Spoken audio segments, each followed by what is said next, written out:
بسم الله الرحمن الرحیم. ګرانو کتونکو لب خان شیرپو ستاسو په خدمت کې حاضر دی. کتونکو څنګه چې تاسو ته پته ده چې شهید وطن خیاط محمد خان شیرپو سبا له اووه کلیزه مانځلې کیږي او کله چې دا ورځ رانږدې شي نو په شیرپو کې بیا په تنګي تحصیل کې او بیا په 400 کې دغه فلیکسونه کارکنانو لګوي، دغه جنډې ولګوي او دغه جلسې ته د قومي وطن پارټۍ د مشرانو خو هم سترګې وي، د مخالفینو هم په دغه جلسه باندې نظر وي او ورسره کارکنان هم دې جلسې ته ډېر زیات جوبن کې وي.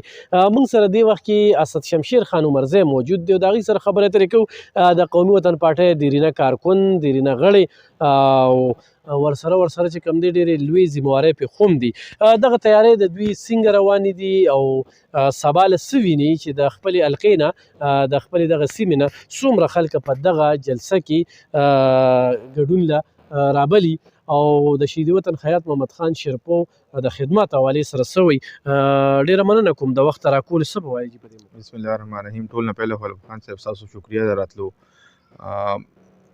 شهید وطن حیات محمد خان شیرپو برسی 47 برسی مناویږي او دا هر کال زمونږ د ورکر په د کې پی کې چې څونه دی، حتی کې پنجاب نم دی کې خلک راځي او دی کې شرکت کوي او دا هغوی چې کم کنټریبیوشن او هغوی چې کم سټرګل کړی دی او کم د پښتنو له څه کړي دي نو هر چا نه پټ نه دي.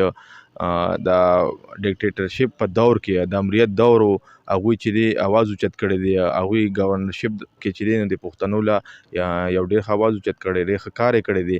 همدا وجه وه چې هغوی کم میشن د هغوی کم سوچ و زموږ د موجوده مشران جناب آفتاب محمد خان شیرپو او سکندر حیات خان شیرپو په هغه نقش قدم باندې روان دي. هغوی سره موږ هم په دغه کې نو سبا له به انشاءالله برسی وي. هغې حوالې څخه تاسو وګورئ نو د 400 نه والا تر شیرپاو پورې تقریبا چې هر ځای داسې سجاو شوي دي چې په هغې کې فلیکسونه لګېدلي دي، په هغې کې ځای په ځای بینرې دي، بورډونه بیل بورډز لګېدلي دي، جنډې لګېدلي دي، هر څه شوي دي.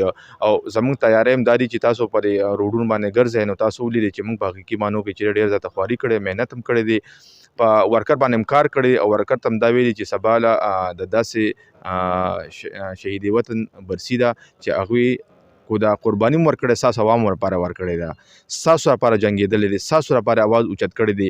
نو دا په موږ باندې لازمه ده. زه خو به دا وایم که یو سړی زموږ د پارټۍ ویم نه نو هغوی له پکار دی چې راشي دې کې شرکت وکړي، ځکه چې پښتنو یو لیډر و نو دا هر بچي لپاره هغه اواز اوچت کړی دی.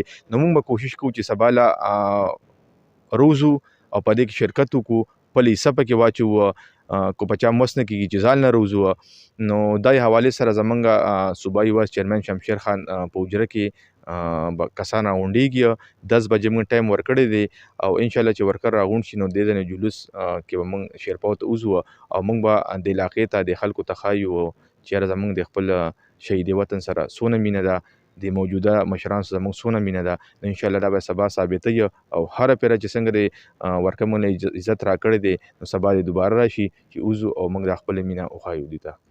ډېره زیاته مننه کتونکو. دا و اسد شمشیر خان چې دغه قومي وطن پارټۍ یو دیرینه غړی دی، کارکن دی او ورسره چې کوم دی د دوی والد صاحب شمشیر خان چې کوم دی هغه صوبایي وایس چیرمن دی.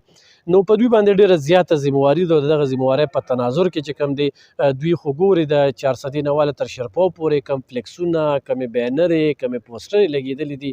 نو یقینا چې کارکنان دوی ښه تازه کړي دي سبانۍ دغه جلسې ته. تاسو به وایئ چې تاسو پرې ولې خبرې کوئ. نو موږ ځان لپاره فخر دا ګڼو چې موږ د شیرپو یو او بیا شهید وطن خیاط محمد خان شیرپو د ټولو پښتنو یو لیډر پاتې دی او په ډېر کم عمره کې هغه ډېر زیات خدمات ترسره کړي دي او بیا هغه اړومبني کس و چې د بمي چودنې ښکار شو. نو زموږ هم ذمهواري جوړېږي چې هغه په شخصیت باندې خبرې اترې وکړو. خو موږ شادناک شان کس چې کوم دی د هغه په شخصیت خبرې ډېرې زیاتې ګرانې دي. خو دغه شانتې مشران چې کوم دي دوی اورو، د دوی نه میسج چې کوم دی هغه تاسو ته وړاندې کوو. نو سبا چې کوم دی دوی دغه کارکنانو ته غږ وکړو چې 10 بجې به دغه ځای ته راځي او بیا به 10 بجې چې کوم دی د هغې نه پس به جولس ځي او د جولس په شکل کې به دوی چې کوم دی شیرپو ته ځي او دغه ټیم کې به 1:30 2 بجې به آفتاب محمد خان شیرپو تقریر کوي. نو ټولو ته چې کوم دی د اسد شمشیر خان د طرف نه بلنه ده چې په دغه کې ګډون وکړي. او حیات خان یو داسې شخصیت و چې هغه مخالفین هم ستایي. نو هر هاس او عام ته چې کوم دی نو په دغه کې بلنه ده. سو خبرې هم در سره د دوی شریکول ډېره مننه، خوشحاله اوسئ.